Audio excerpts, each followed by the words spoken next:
Hi అండి, welcome to Shilpa Mohan recipes. ఇవాళ ఒక సూపర్ టేస్టీగా ఉండే రెసిపీ చేయబోతున్నానండి. ఇంట్లో మన కూరగాయలు లేనప్పుడు చిటికలో మనం ఏదైనా ఒక మంచి స్పెషల్ చట్నీ చేయాలంటే ఇలా చేయొచ్చండి. ఈ చట్నీ చేసుకుంటే ఇంకా అసలు కూరలు కూడా తినబుద్ధి కాదండి, అంత బాగుంటుంది. చేయడం కూడా చాలా ఈజీ అండి, ఎవరైనా సరే ఈజీగా చేయగలుగుతారు.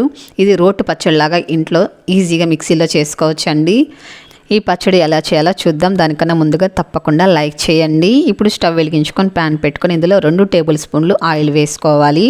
ఆయిల్ వేడెక్కిన తర్వాత 1 టీ స్పూన్ జీలకర్ర యాడ్ చేసుకొని ఒక 1/2 టీ స్పూను మెంతులు వేసుకోవాలండి. మెంతులు వేసుకుంటే మంచి సువాసన, టేస్ట్ కూడా చాలా బాగుంటుంది, అస్సలు చేదు రాదండి. ఇవి కాస్త దోరగా వేగిన తర్వాత ఇందులో ఒక 2 పెద్ద ఆనియన్స్ ఇలా కట్ చేసుకొని యాడ్ చేసుకోవాలండి. మీకు పచ్చడి ఎంత కావాలో అన్ని తగినంత ఆనియన్స్ తీసుకోవాలి.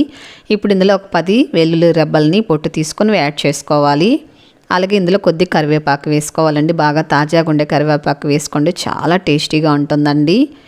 ఇవంతా కూడా మనము మీడియం ఫ్లేమ్లో ఉంచుకొని దోరగా వేయించుకోవాలండి. మరి ఎక్కువ వేయించకూడదండి, కాస్త కలర్ చేంజ్ అయితే సరిపోతుంది. అలాగే ఆనియన్ ముక్కలు కూడా కాస్త సాఫ్ట్గా ఉంటే సరిపోతుందండి. మనము ఆనియన్స్ వేయించేటప్పుడే సాల్ట్ యాడ్ చేసుకోవాలండి. పచ్చడికి ఎంత సాల్ట్ పడుతుందో అంత సాల్ట్ వేసుకొని వేయించేసుకోవడమే. చూడండి, ఇలా కాస్త మెత్తగా అయిపోతే సరిపోతుందండి. మనం సాల్ట్ వేసాం కాబట్టి మంచి కలర్ కూడా వస్తుందండి ఆనియన్స్కి. చూడండి, ఉల్లిపాయ ముక్కలంతా కూడా చక్కగా వేగిపోయాయి. ఇలా వేయించుకుంటే సరిపోతుందండి. ఇప్పుడు ఇందులో మనము సిమ్లో ఉంచుకొని ఒక 1/4 టీ స్పూన్ పసుపు యాడ్ చేసుకోవాలి. తగినంత కారం వేసుకోవాలండి. మీకు కారం ఎంత కావాలో అంత కారం యాడ్ చేసుకోండి. ఇప్పుడు ఇందులో కొద్దిగా కొత్తిమీర యాడ్ చేసుకోవాలండి. కాడలతో సహా ఇలా వేసేసుకోవాలి. మీ దగ్గర కొత్తిమీర లేనట్లయితే మీరు కాస్త ధనియాలు కూడా వేసుకోవచ్చండి. జీలకర్ర మెంతులు వేయిస్తాం కదా, అప్పుడే మనము కొద్దిగా ధనియాలు కూడా వేసుకొని వేయించుకోవచ్చండి. కొత్తిమీర ఉన్నట్లయితే కంపల్సరీ యాడ్ చేసుకోండి, బాగుంటుంది. ఇప్పుడు ఇందులో చింతపండు వేసుకోవాలండి. మనం ఇవన్నీ వేయించే ముందే చింతపండు నానబెట్టి ఉంచుకోవాలండి. పులుపు ఎంత కావాలో అంత చింతపండు నానబెట్టి ఉంచుకోవాలి. కొద్దిగా వాటర్ వేసుకొని నానబెడతాం కదండి, వాటర్తో సహా మనము ఇందులో వేసేసుకొని ఒక 2-3 నిమిషాల పాటు వేయించుకుంటే సరిపోతుందండి. ఇప్పుడు స్టవ్ ఆపుకొని చల్లారి పెట్టుకుందాము. బాగా చల్లగా అయిన తర్వాత మిక్సీ జార్లోకి తీసుకోవాలి. ఇప్పుడు ఇందులో వాటర్ పోయకుండా మిక్సీ పట్టుకోవాలండి. మీకు కాస్త లూజుగా కావాలన్నట్లయితే కొద్దిగా వాటర్ వేసుకొని మరీ ఎక్కువ వేయకండి. మిక్సీ కూడా ఆఫ్ చేస్తూ ఆన్ చేస్తూ ఉన్నారంటే ఇలా వస్తుందండి పచ్చడి. మనం రోట్లో ఎలా చేస్తామో పచ్చడి అలాగే ఉంటుందండి. ఎక్కువ ఫాస్ట్గా తిప్పేశారనుకోండి మిక్సీని, ఎక్కువ మెత్తగా అయిపోతుందండి, బాగోదు. కాబట్టి ఆపుతూ ఆన్ చేస్తే మిక్సీ పట్టుకున్నారనుకోండి ఇలాగొస్తుంది.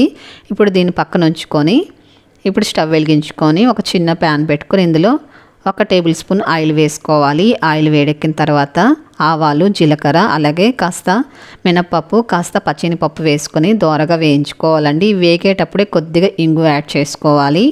ఇందులో కొద్ది కరివేపాకు వేసుకొని ఒక ఎండుమిరపకాయ కూడా ఇలా తుంచుకొని వేసుకొని కాస్త వేయించుకోవాలి. ఇప్పుడు స్టవ్ ఆపుకొని ఈ తాలింపుని మనము చట్నీ పైన వేసేసుకుందామండి.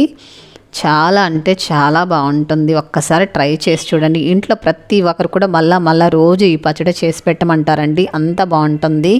ఇది అన్నంలోకి బాగుంటుంది, అలాగే ఇడ్లీ, దోశ, చపాతీకి అయితే ఇంకా సూపర్గా ఉంటుందండి. చూడండి ఎంత ఎమ్మీగా ఉందో.